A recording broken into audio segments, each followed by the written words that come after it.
우리 함께 인사 나누겠습니다. 샬롬. 샬롬. 네, 다시 한번 인사 나눕시다. 6월도 하나님의 은혜 안에 삽시다.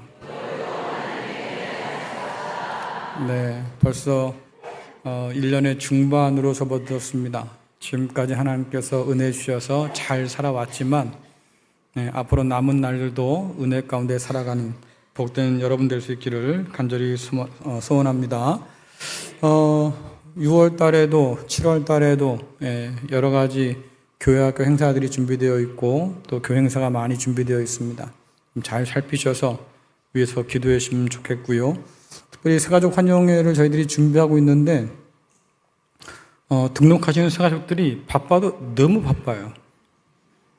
네, 뭐 이렇게 바쁘신지 쉽지가 않더라고요. 그래서 다시 한번 부탁드리는데요. 그래도 그날만큼은 좀 시간 내셔서 함께 동참해 주기를 부탁을 드리겠습니다. 여러분들 혹시 사전 투표하셨나요? 네, 안 하신 분들은 화요일 날 꼭 참여하시고 괜히 놀러 가지 마시고 가시더라도 투표는 하고 가셔라. 시민으로서 우리가 책임 있게 감당하는 것도 참 중요한 우리의 사명입니다.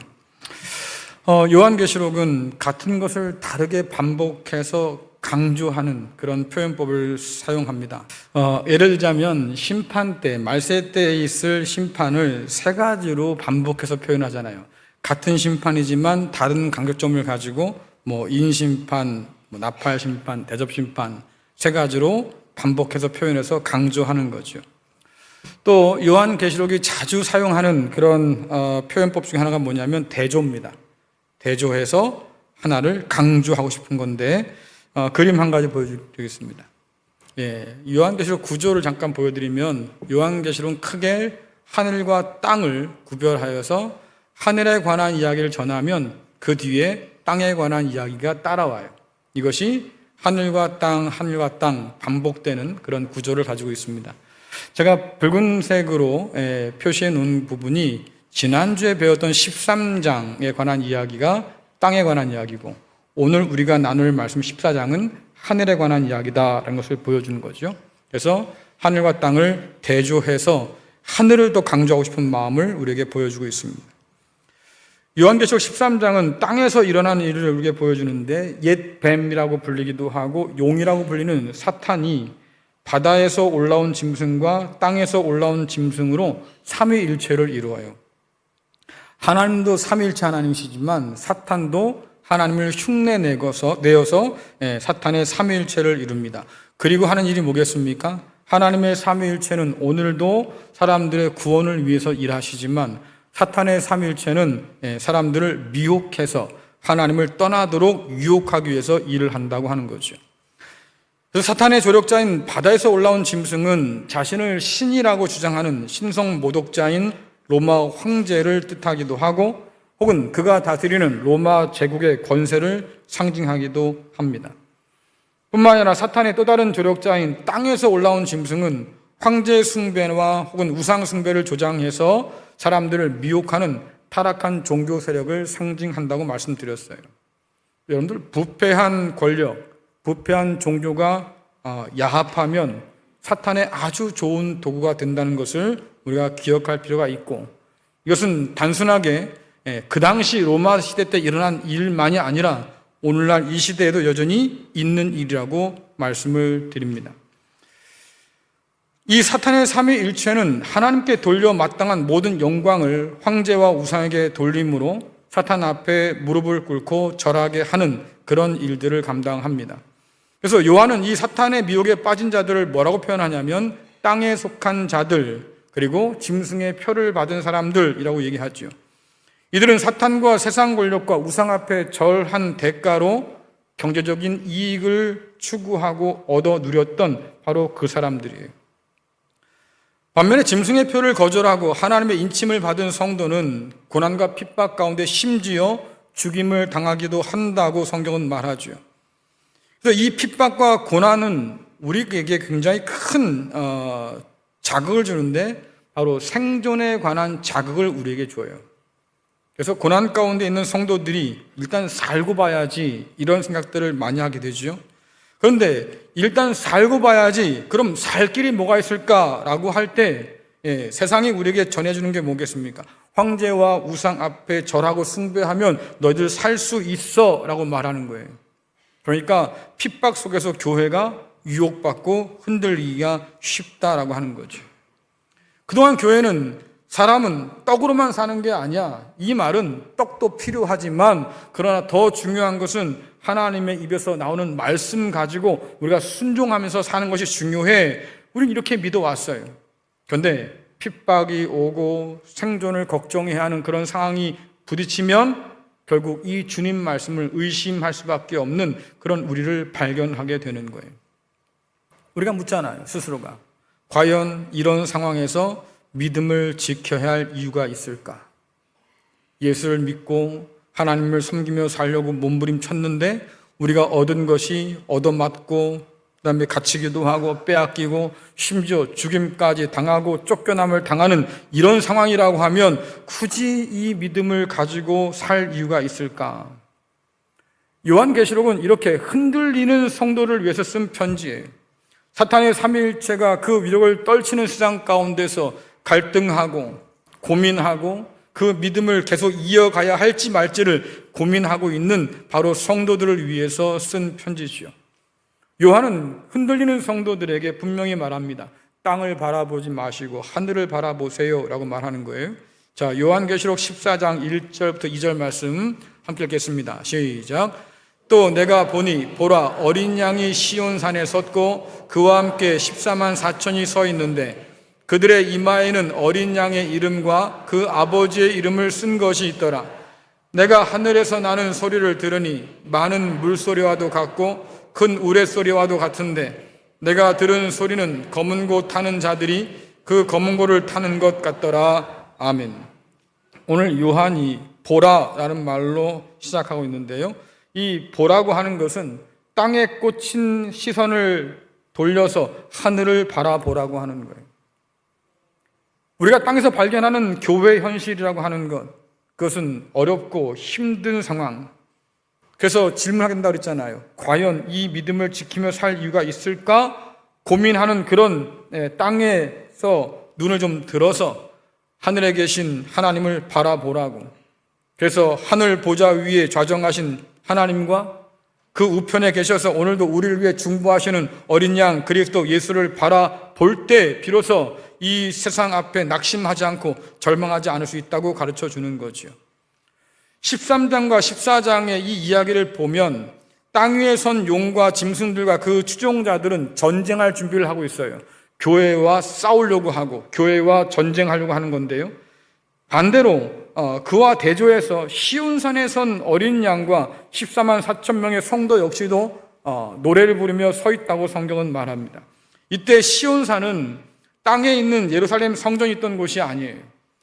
요한이 활동하던 때에는 이미 예루살렘 성전은 로마 군대에 의해서 완전히 멸망당했습니다.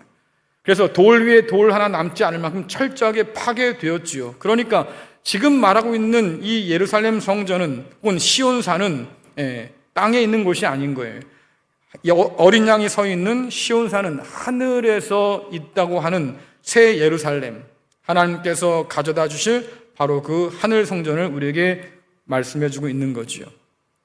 그곳은 하나님께서 보좌 위에 좌정하여 계신 곳이기도 하고 14만 4천의 성도들이 하나님을 찬양하는 곳이기도 하다. 왜 하필 14만 4천 명이냐? 성경 다른 곳에 보면 셀 수 없는 큰 무리가 하나님 앞에 흰 옷을 입고 찬양한다고 했는데 그 사람들 다 세워보니까 14만 4천 명이라는 거냐? 이렇게 이해하신 분이 계신데요. 아니에요. 이 14만 4천은 상징적인 숫자라고 말씀드렸습니다. 구원받은 사람들의 수를 상징적으로 표현한 거다라고 말씀드렸어요. 그러니까 꼭 14만 4천 명만 구원받는다고 하는 그런 신천지 이야기는 이미 이것을 잘 모르는 거짓말에 속한다. 믿지 마세요. 하나님께 속한 자는 이미 하나님께서 말씀하셨잖아요. 아브라함의 자손은 하늘의 별처럼 바다의 모래알처럼 많을 거다. 셀 수 없는 무리가 하나님의 백성으로 부름받는다라고 분명히 약속하셨으니까 14만 4천 이 상징적인 숫자에 지나치게 매일 필요 없겠다라고 하는 거죠.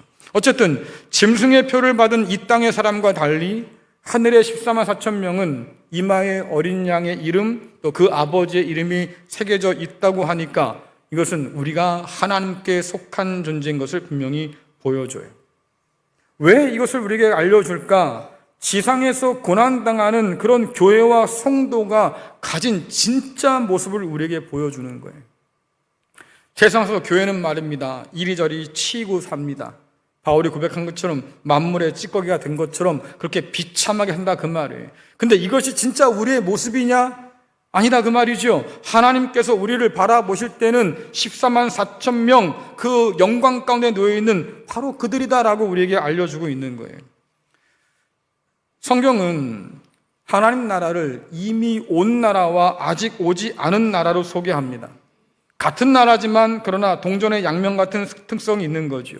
예수님께서 이 땅 가운데 오심으로 그 나라는 이미 이 땅 위에 임했다고 말씀하셨어요. 주님께서 가르치신 비유에 보면 겨자씨가 땅에 심겼을 때에 그 씨가 자라나서 결국은 크게 자라 나무가 되고 공중의 새가 와서 깃든다 이렇게 표현한 것처럼 주님께서 가져오신 나라도 지금 이 땅 가운데서 점점 더 자라고 있는 중이고 그리고 공중의 새들이 와서 깃드는 것처럼 수많은 하나님을 모르던 이방인들이 하나님께로 돌아와서 지금 그 나라의 백성으로 살아간다고 하는 거지요. 근데 이게 전부가 아니어서 주님께서 다시 오시는 그날이 되면 비로소 그 나라가 완성될 것이고 그래서 오늘 이 시간 이 땅 가운데 우리가 누리는 그 하나님의 나라는 장차 완성할 그 하나님의 나라를 보증한다고 얘기해 주고 있는 거예요. 그 주님이 오시기까지 교회와 성도는 이 땅에서 고난을 당합니다. 교회와 성도가 받은 이 고난은 결국 뭐예요? 우리가 누구에게 속한 자인지, 우리가 누구의 백성인지, 우리의 주인이고 왕이 과연 누구신지를 분명히 보여주는 증거다라고 하는 거죠. 땅에서 핍박받는 교회와 성도는 결국 누굽니까? 하늘의 하나님께 속한 자들이다. 그렇기 때문에 이 고난은 장차 얻게 될 영광을 보증한다. 주께서 말씀하신 것처럼 십자가를 지고 죽을 각오하고 내 뒤를 따라와야만 부활의 영광, 하나님 나라의 그 영광을 맛보게 될 거다, 그 생명을 얻게 될 거다 말씀하시고 십자가의 고난 없이는 부활의 영광도 없다고 분명히 바울이 가르치니까 결국 오늘 우리가 믿음으로 감당하는 이 모든 고난은 장차 우리가 얻을 그 영광에 비교할 수 없을 만큼 비교할 수 없을 만한 그 큰 영광들을 보게 하는 하나의 보증이 될 수 있겠다라고 하는 거예요. 그래서 어린 양 곁에 선 14만 4천 명은 결국 뭡니까? 고난받는 성도가 얻을 하늘의 영광을 보여주기도 하고 이 땅에서 그들이 비록 고난당하지만 그러나 그들의 정체는 하늘의 하나님께 속한 영광 가운데 있는 자들이라는 것을 우리에게 보여주는 거지요. 오늘 내가 누구로 사느냐? 이것은 굉장히 중요한 문제예요. 내가 하나님의 거룩한 백성으로 사느냐? 아니면 땅에 속한 사람으로 사느냐? 하나님의 인침을 받은 사람으로 사느냐? 짐승의 표를 받은 사람으로 사느냐? 굉장히 중요한 문제겠다. 요한은 하늘에 있는 그들이 배우는 새 노래를 그렇게 가르쳐 주는데요. 자, 요한계시록 14장 3절에서 5절 말씀 같이 읽겠습니다. 시작. 그들이 보좌 앞과 네 생물과 장로들 앞에서 새 노래를 부르니 땅에서 속량함을 받은 14만 4천 밖에는 능히 이 노래를 배울 자가 없더라. 이 사람들은 여자와 더불어 더럽히지 아니하고 순결한 자라. 어린 양이 어디로 인도하든지 따라가는 자며 사람 가운데서 속량함을 받아 처음 익은 열매로 하나님과 어린 양에게 속한 자들이니 그 입에 거짓말이 없고 흠이 없는 자들이더라. 아멘. 14만 4천 명이 부르는 새 노래가 있는데 그것은 하나님의 구원을 찬양하는 노래예요. 성경에서 등장하는 새 노래는 새로 작곡한 노래가 아니라 그 말이에요. 그것은 하나님께서 행하신 새 구원을 우리에게 가르쳐주고 그 하나님을 찬양하도록 만드는 노래인데 오늘 말씀 보니까 아무나 부를 수 있는 노래가 아니다. 속량받은 사람만 부를 수 있는 노래다. 종종 새가족이 등록하셔서 제가 상담을 하다 보면 그런 분이 계십니다. 아유, 제가요, 어릴 때 잠깐 교회를 다녔었어요. 아, 그래요? 그래도 교회가 낯설지 않습니까? 아, 그래도 어릴 때 불렀던 노래는 좀 기억하고 있으니까, 좀 이렇게 익숙할 것 같아요. 무슨 노래 기억하시는데요? 나 같은 죄인 살리신. 그래요? 저 시편도 기억해요. 무슨 시편입니까? 여호와는 나의 목자시니. 시편 23편이시군요. 자, 그런데 한번 여러분 생각해 보세요. 하나님을 믿지 않던 그 사람이 예수님이 나의 구주라고 그렇게 노래를 한다고 해서, 여호와는 나의 목자라고 그 시편을 외운다고 해서, 여러분 그것이 하나님께 드려진 찬양이 될 수 있을까요? 어떻게 생각하세요? 하나님을 몰라도 나 같은 죄인 살리신을 부르는 그것은 하나님께 찬양이 될 수 있을까요? 같은 맥락에서 하나님을 믿지 않는 사람이 이 자리에 앉아서 예배에 참여하고 있다고 해서 그 사람이 예배 드린 사람이 될 수 있을까요? 없다, 그 말이에요. 왜? 찬양은 하나님을 인정하는 것이 아니라 하나님을 믿는 사람이 드리는 거거든요. 예배 역시도 하나님을 알고 믿는 사람이 드리는 거거든요. 그러니까 새 노래는 그냥 찬송가를 부른다고 해서 그것이 새 노래가 되는 게 아니라 그 말이에요. 예수를 믿는 사람이, 하나님의 자녀로 부름받은 사람이 그 은혜에 감사해서 찬양할 때 비로소 그것이 하나님을 높이는 새 노래가 될 수 있다. 그러니까 속량받은 사람만이 배우고 부를 수 있다고 말할 수 있는 거지요.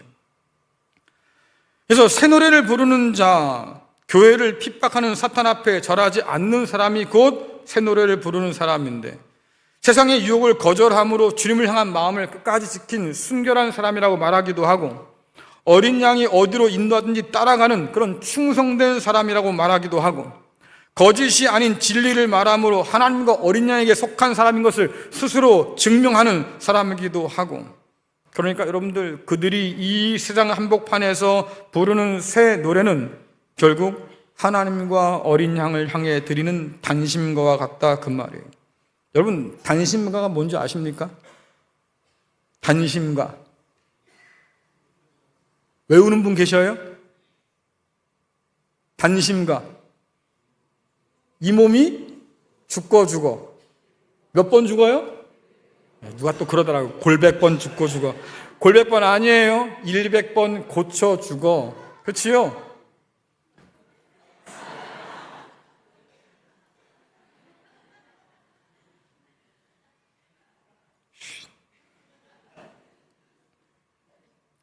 그래요.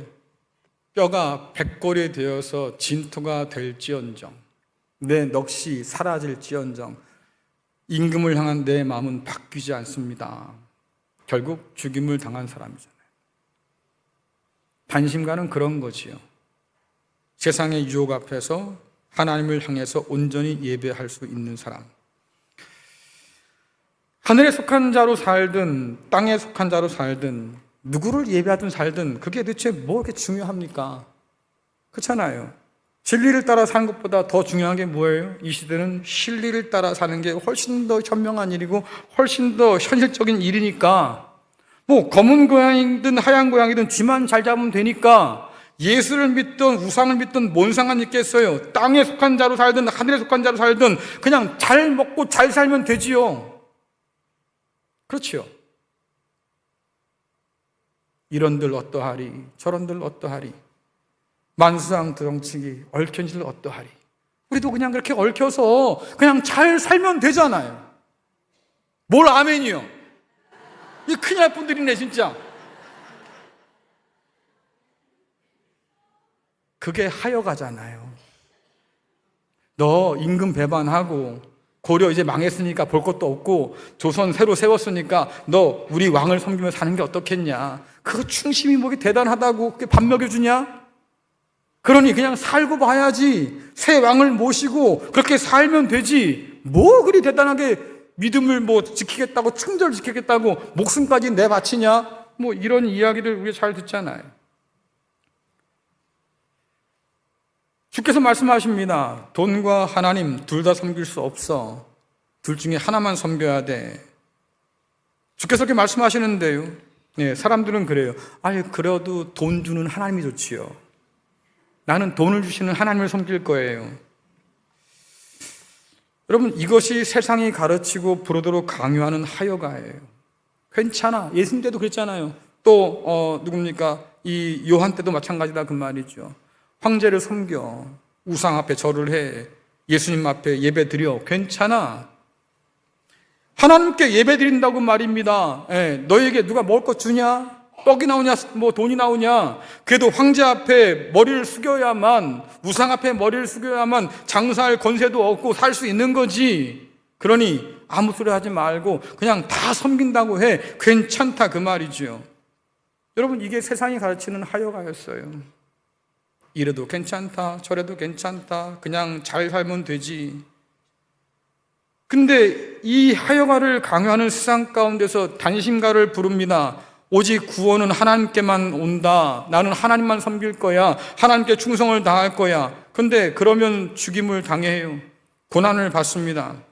왜? 세상이 부르는 노래를 함께 부르지 않는다고 우리를 미워하기 때문이에요.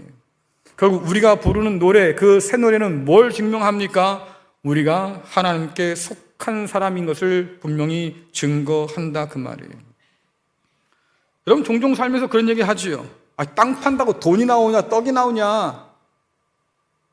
그렇지요? 그와 비슷한 말을 우리에게 사람들은 던집니다. 야, 교회 다닌다고, 예수 믿는다고 떡이 나오냐, 돈이 나오냐. 그들이 할 말도 일리는 있어요. 그렇게 뼈 빠지게 일해가지고 말이에요. 11조 낸다, 헌금 낸다, 무슨 뭐 감상금 낸다, 무슨 뭐 선교금 낸다, 다 드리고 나면 네 뭐 먹고 살 건데. 그냥 차곡차곡 저축하고 말이지. 그게 살면 되지. 그게 돈 버는 길이지. 하나님 믿는다고 뭐 돈 나오냐, 떡 나오냐. 그렇게 말한다 그 말이지요. 그리고 듣다 보면 그래. 정말 그렇긴 한데. 아까 여기 누가 아멘 했어요? 아니요, 그랬어요? 할렐루야! 그래요. 그 말이 나와야 돼요. 아니요! 나는 하나님께만 찬양을 드릴 거예요. 나는 하나님께만 충성을 다할 거예요. 내 목에 칼이 들어와도 나는 하나님을 부인하지 않겠어요. 그렇게 죽어간 사람들이 우리의 성도들이었고 오늘 우리에게 필요한 믿음이다 하는 얘기예요. 이런 세상에서 흔들리는 교회를 향해서 요한이 뭐 합니까? 엇갈린 운명을 그것도 3중으로 소개해줘요. 중요하니까 3번씩 강조하는 거죠. 제가 여기서 운명이라고 말했는데요. 왜 운명이라 할까? 반드시 그렇게 될 거거든요. 하나님께서 그렇게 정해 놓으셨거든요. 도대체 그것이 뭘까? 요한계시록 14장 6절에 7절 말씀 읽어보겠습니다. 시작. 또 보니 다른 천사가 공중에 날아가는데 땅에 거주하는 자들 곧 모든 민족과 종족과 방언과 백성에게 전할 영원한 복음을 가졌더라. 그가 큰 음성으로 이르되 하나님을 두려워하며 그에게 영광을 돌리라. 이는 그의 심판의 시간이 이르렀음이니 하늘과 땅과 바다와 물들의 근원을 만드신 이를 경배하라 하더라. 아멘. 땅에 거주하는 사람들, 모든 민족과 종족과 방언과 백성 가운데서 하나님께 절하지 아니하고 사탄의 삼일체 앞에 절하며 사는 사람들인데요. 하나님께서 그들에게 천사를 보내서 뭐라고 말씀하십니까? 영원한 복음을 전하게 하시는데 땅에 속한 자들이, 사탄 앞에 절한 자들이 들어야 할 영원한 복음이 도대체 뭐냐라고 하니까 영원한 심판에 관한 소식이었어요. 우린 종종 복음에 대해서 편파적으로 이해하는 경향이 있습니다. 복음은 구원의 기쁜 소식이다라고 말을 하지요. 맞아요. 틀린 게 아니죠. 하지만 그 복음은 동시에 아주 끔찍한 심판의 이야기를 포함하고 있다고 하는 거예요. 그래서 구원의 하나님께서 어린 양 예수 그리스도를 우리에게 보내실 뿐만 아니라 그를 통해서 구원의 복음을 우리에게 허락해 주셨는데도 불구하고 그 복음을 거절하고 끝까지 교회를 핍박하는 이 악한 세력들에게 대해서 하나님 뭐라고 말씀하십니까? 끝나는 날이 올 텐데 그때 너희도 함께 무너질 거다라고 말씀하잖아요. 성경의 복음은 언제나 그랬어요. 주님께서, 하나님께서 이스라엘 백성들에게 율법을 주시면서 뭐라고 합니까? 잘 지키면 내가 너에게 복을 덧입혀 주겠지만 그러나 너희가 이 말씀을 어기고 하나님을 온전히 공경하지 않는다고 하면 내가 너에게 저주를 줄 거야. 그러니 그 율법 받고 이스라엘 백성들이 고민해야 되는 거지요. 내가 이 말씀을 온전히 듣고 지키어서 하나님께 충성을 다해서 복을 얻을 것이냐, 생명을 얻을 것이냐, 아니면 이 말씀을 거역하고 우상을 섬기고 하나님의 말씀 앞에 순종하지 않으므로 하나님 앞에 저주와 심판을 받을 것이냐. 오늘 그 갈림길에 놓여 있다 그 말이에요. 주님께서 그런 말씀하지 않았습니까? 나는 죄인을 부르러 왔어. 건강한 사람에게는 의원이 필요 없지만 그러나 약한 사람, 병든 자에게는 의원이 필요하지. 나는 의인을 부르러 온 것이 아니라 죄인을 부르러 왔어. 그 얘기는 뭐겠습니까? 주님께서 부르실 때에 응답해야 되는데 응답하지 않는 사람이 있다는 거예요. 왜 응답하지 않을까? 너 환자니까 나한테 와야 돼 말씀하는데 말입니다. 그가 뭐라고 그래요? 나 환자 아닌데요. 내 병은 내가 잘 아는데 나는 괜찮은 사람인데요. 나는 주님이 필요 없는데요. 그래요. 끝까지 그 주님의 복음을 거절하고 거역한 사람들은 아니에요. 하나님께서 그들에게 뭐라고 말씀하십니까? 너희는 결국 멸망당한다.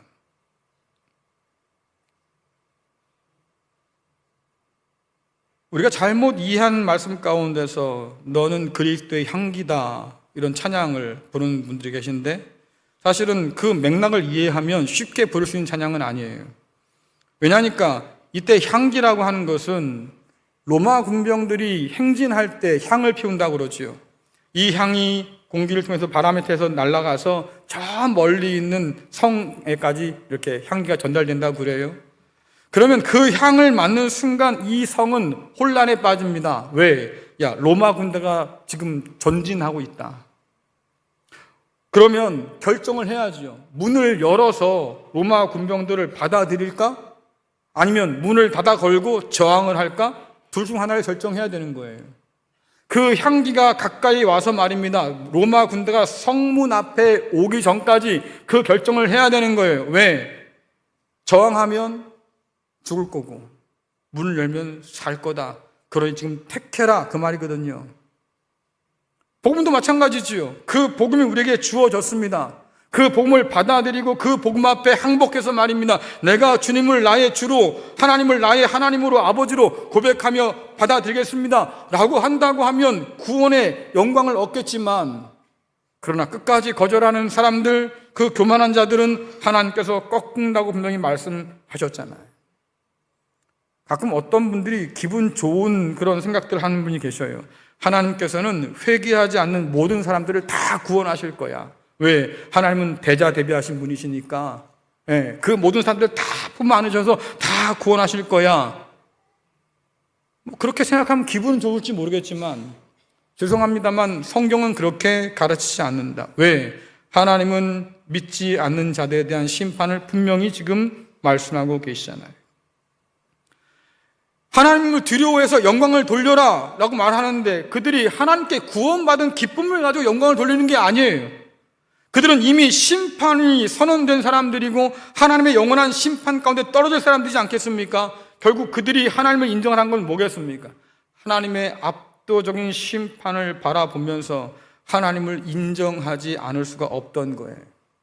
그런데 여러분 한번 생각해 보세요. 인정하는 것과 믿는 것은 분명히 다르다. 인정할 수는 있어요. 하나님 계시지. 하지만 순종하지는 않습니다. 그것이 딱 뭐예요? 귀신이 가지고 있는 믿음이에요. 그 정도의 믿음. 야, 귀신도 하나님이 있는 건 알아. 하지만 순종하지 않지요. 인정하지만 그러나 순종하지 않아요. 그러나 믿음은 인정할 뿐만 아니라 그 발 아래 엎드려 무릎을 꿇는 거잖아요. 우리가 여러분들 인정해서 구원받습니까? 믿어서 구원받습니까? 그래, 우리는 믿음으로 구원받아요. 오늘 그래서 말씀드리는 거예요. 그 하나님 어떤 분이에요? 말씀 가운데 보니까 그래요. 하늘과 땅과 바다와 물들의 근원을 만드신 분이시다. 그러니까 그분은 모든 것을 만드신 분이시니까 심판할 권세가 있는 분이다. 그분이 말씀 앞에 순종하지 않는 사단 앞에 절하고 있는 그들을 지금 심판하신다고 하셨다고 하면 반드시 그렇게 된다는 거잖아요. 그러니 말씀 앞에 순종하지 않고 하나님을 인정하지 않고 하나님을 믿지 않는 자들, 그 구원의 놀라운 소식들을 받아들이지 않는 그들에게는 끔찍한 심판이 예정되어 있다고 지금 말씀하시는 거예요. 그리고 하나님은 반드시 그 말씀대로 되게 하신다고 하는 거지요. 둘째 천사가 첫 번째 천사 뒤를 따르면서 뭐라고 말합니까? 너희 바벨론이 무너진다고 크게 외쳐요. 자, 요한계시록 14장 8절 말씀 읽겠습니다. 시작. 또 다른 천사 곧 둘째가 그 뒤를 따라 말하되 무너졌도다 무너졌도다 큰 성 바벨론이여 모든 나라에게 그 음행으로 말미암아 진노의 포도주를 먹이던 자로다 하더라. 아멘. 큰 권세로 세상을 미혹하던 당시의 로마 제국을 요한은 어디에 비유합니까? 큰 바벨론 성에 비유해요. 이 바벨론 성이 크다고 하는 이야기는 쉽게 무너질 줄 몰랐다는 거지요.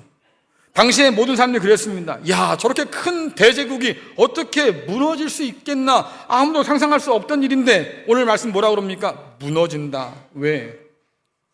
오늘 요한은 그런 거예요. 예루살렘을 황폐하게 만들고 성전에 불을 지르고 약탈을 하고 하나님 백성을 잡아가서 포로로 끌고 가고 황제의 신상을 세워서 말입니다. 절하게 했던 그 바벨론의 느부갓네살 왕처럼 지금 로마 황제는 어떻습니까? 예루살렘을 다 무너뜨렸어요.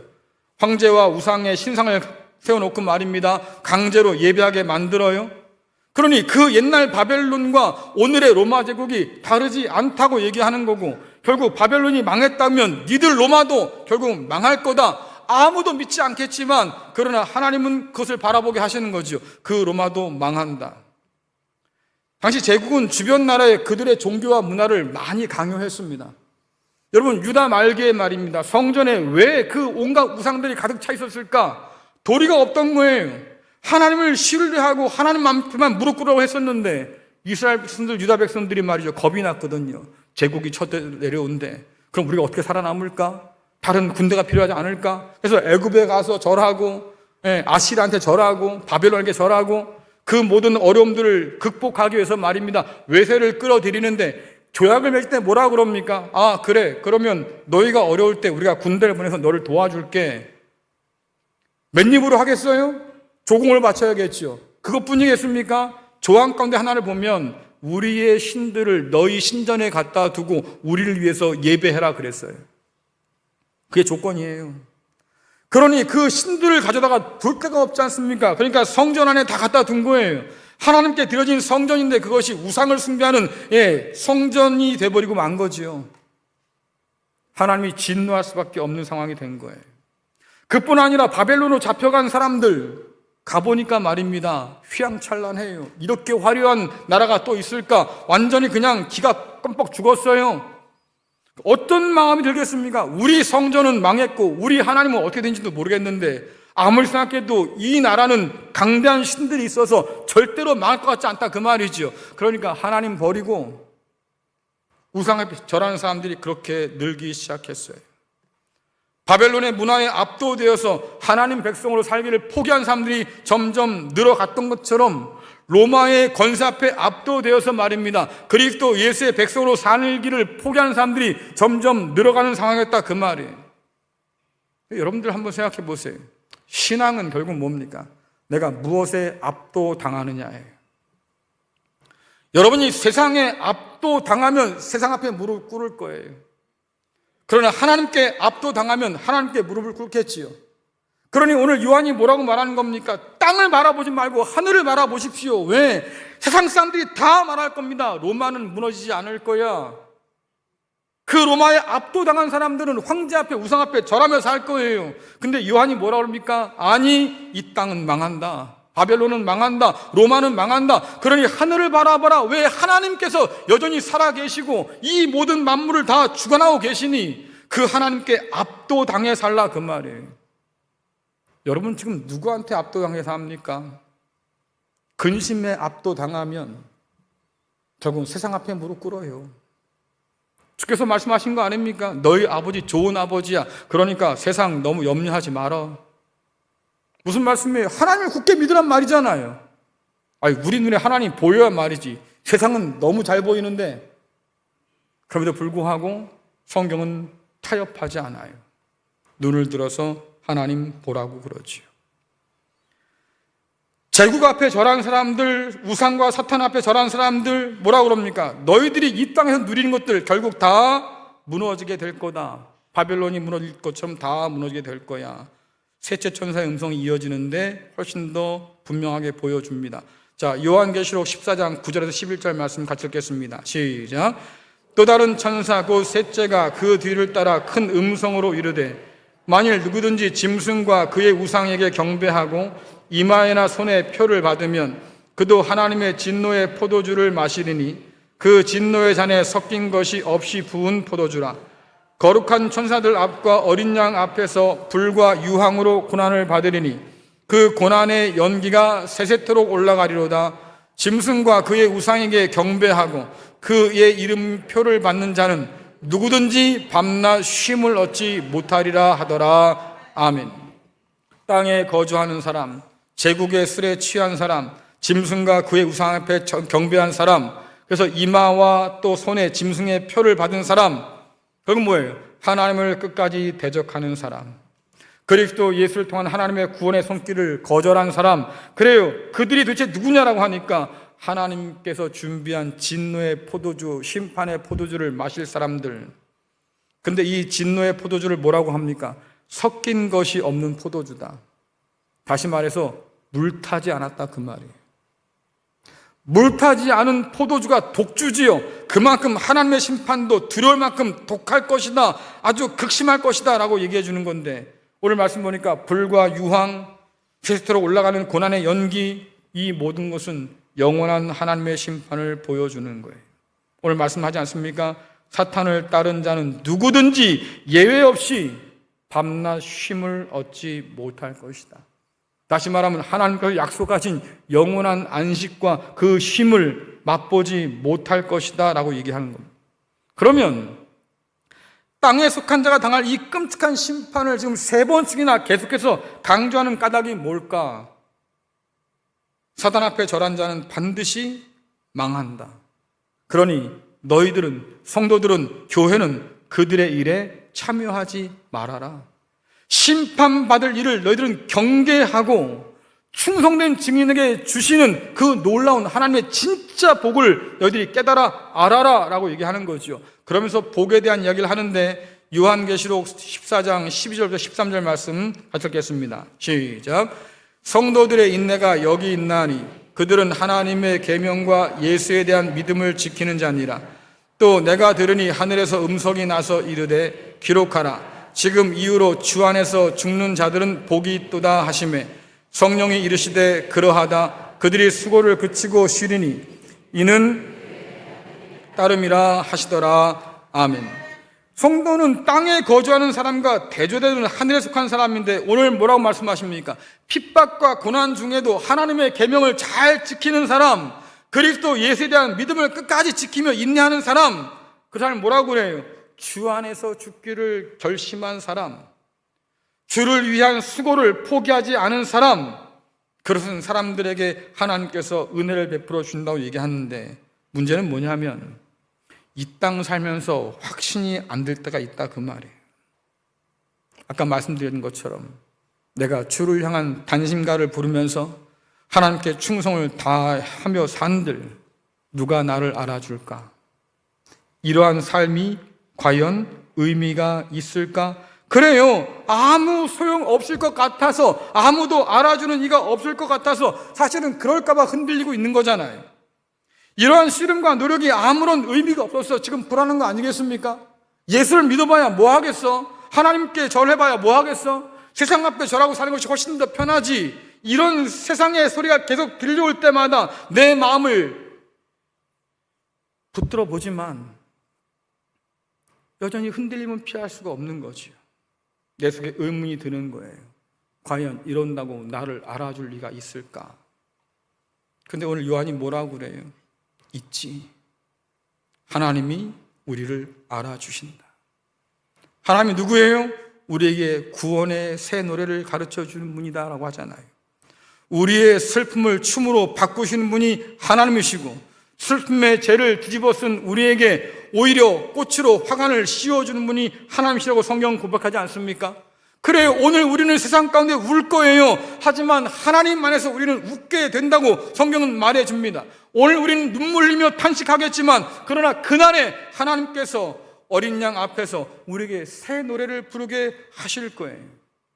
고난과 핍박을 견디며 믿음을 따라 살아온 삶들이 결코 헛되지 않도록, 그 수고가 그칠 때에, 쉴 때가 되었을 때에 하나님께서 우리에게 영원한 쉼을 허락해 주신다고 분명히 약속하지요.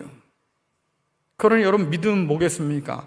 이 약속을 바라보면서 소망 가운데 인내하는 것, 그것이 오늘 하나님께서 우리에게 원하는 믿음이겠다라고 하는 거예요.